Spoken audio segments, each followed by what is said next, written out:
Welcome back guys. आज के video में हम मार्क्संस फार्मा लिमिटेड का एनालिसिस करेंगे और इसके financial statements, share holding pattern, financial ratios और प्राइस के बारे में बात करेंगे। स्टार्ट करने से पहले अगर आप इस चैनल पे न्यू हैं तो इस चैनल पे शेयर मार्केट और म्यूचुअल फंड से रिलेटेड इंफॉर्मेटिव वीडियोस पोस्ट किए जाते हैं, तो इस चैनल को सब्सक्राइब करना ना भूलें और बेल आइकन पे क्लिक करें ताकि आपको ऐसे इंफॉर्मेटिव वीडियोस आगे भी मिलते रहें। नमस्कार दोस्तों, आपका स्वागत है इक्विटी वेज में। मार्क्संस फार्मा लिमिटेड एक मुंबई बेस्ड फार्मास्यूटिकल कंपनी है जो कि जेनेरिक दवाइयों का research and development, manufacturing and marketing करती है। मार्क्संस की शुरुआत 2001 में हुई, तब ये ग्लेनमार्क फार्मास्यूटिकल्स लिमिटेड की एक वोल्ली ओन्ड सब्सिडियरी थी। 2003 में मार्क्संस एक सेपरेट एंटिटी बन गई और कंपनी का नाम ग्लेनमार्क लैबोरेटरीज लिमिटेड पड़ गया और इसी साल कंपनी का नाम चेंज करके मार्क्संस फार्मा लिमिटेड कर दिया गया। फिर 2005 में मार्क्संस ने नोवा फार्मास्यूटिकल्स ऑस्ट्रेलेशिया लिमिटेड को एक्वायर किया जो कि एक ऑस्ट्रेलियन बेस्ड फार्मा कंपनी है और 2008 में कंपनी अपने ग्लोबल प्रेजेंस को बढ़ाने के लिए यूके की हेल ग्रुप और उसके subsidiaries Bell Sons and company limited को एक्वायर किया और साथ ही इसी साल कंपनी ने यूके की रेलॉन कैम लिमिटेड का भी अधिग्रहण किया। 2009 तक कंपनी खुद को फार्मा सेक्टर की एक ग्लोबल प्लेयर बनाने में कामयाब हुई। फिर 2015 में अपने इंटरनेशनल प्रेजेंस को और मजबूत करने के लिए मार्क्संस ने यूके की टाइम कैप्स लैबोरेटरीज इंक का अधिग्रहण किया।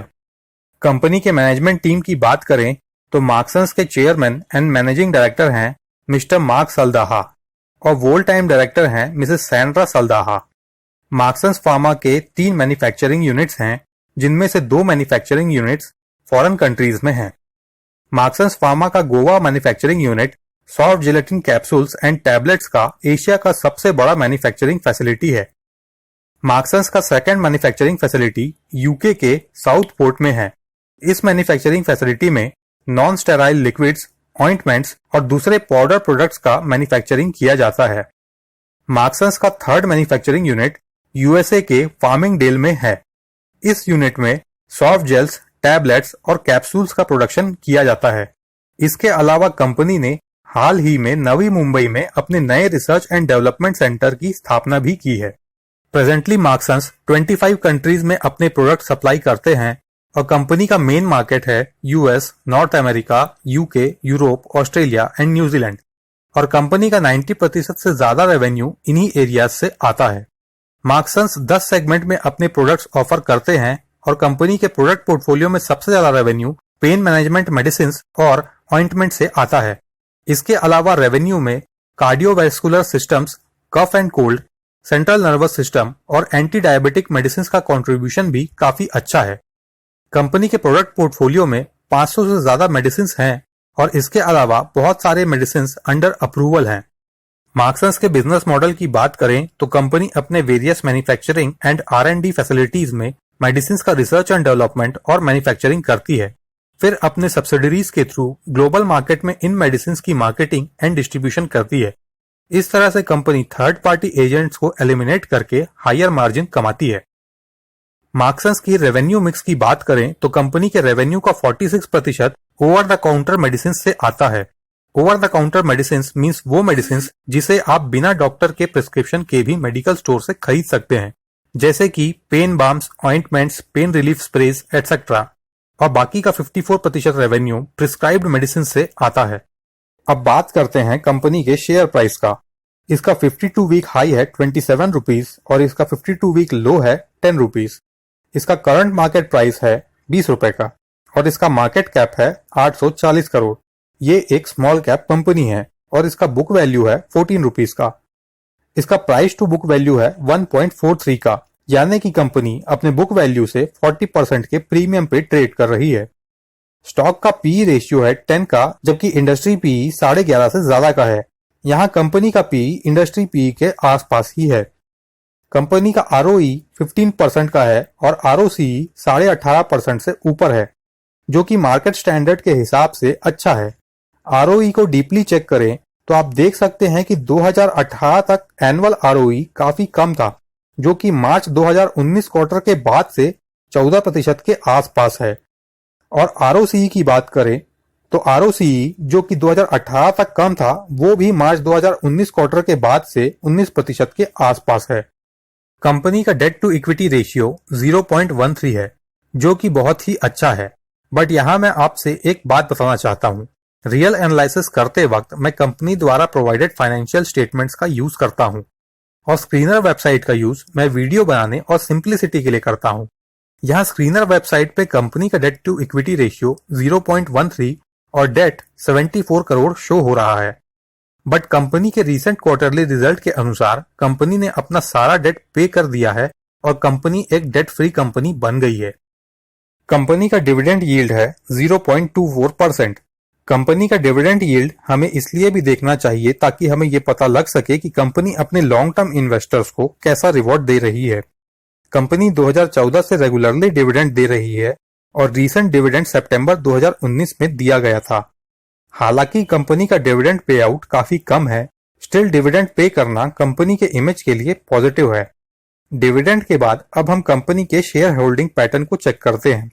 कंपनी के नए शेयर होल्डिंग पैटर्न जो कि 20 अप्रैल को ही जारी किया गया है, उसके अनुसार कंपनी के प्रमोटर्स के पास कंपनी की तकरीबन 48% की हिस्सेदारी है, जो कि कई क्वार्टर से कांस्टेंट है और प्रमोटर होल्डिंग में कुछ भी प्लेज्ड नहीं है।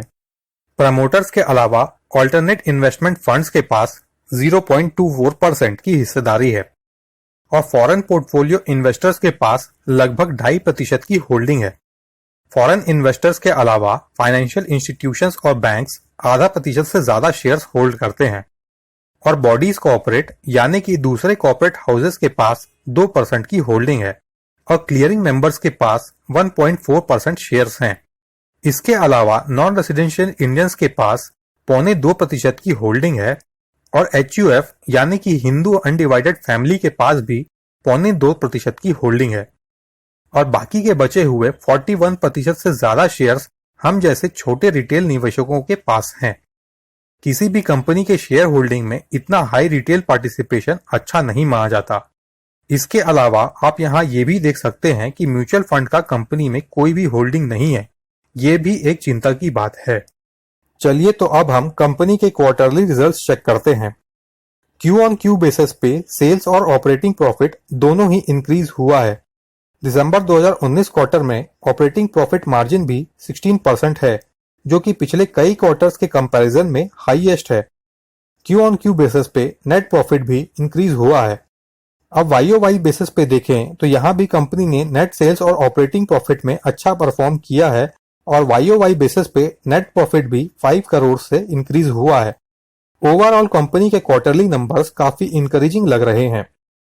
लास्ट वीक 23 अप्रैल को फिच जो कि एक अमेरिकन क्रेडिट रेटिंग एजेंसी है, उन्होंने कंपनी का क्रेडिट रेटिंग स्टेबल से अपग्रेड करके पॉजिटिव कर दिया है।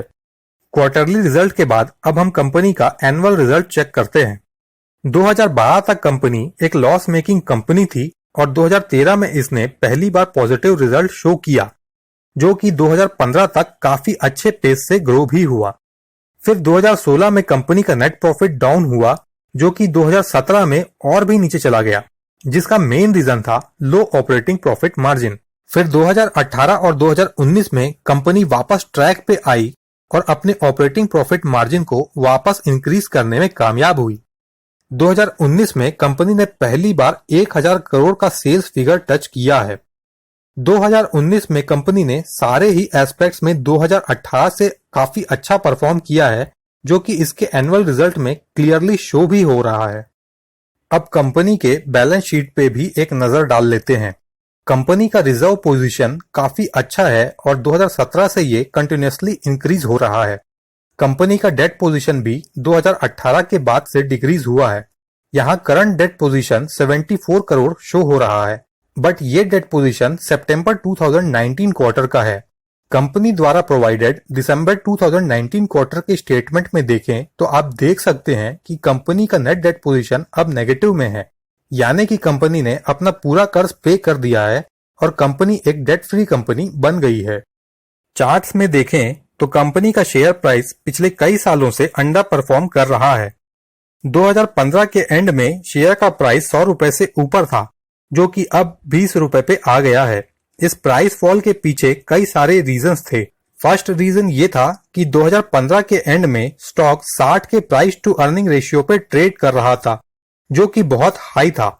लेटर दिसंबर 2015 के क्वार्टर में कंपनी का प्रॉफिट डिक्रीज हो गया और साथ ही यूके की ड्रग रेगुलेटर UKMHRA को गोवा प्लांट में मैन्युफैक्चरिंग वायलेशंस नजर आए और उन्होंने कंपनी को वार्निंग इशू किया।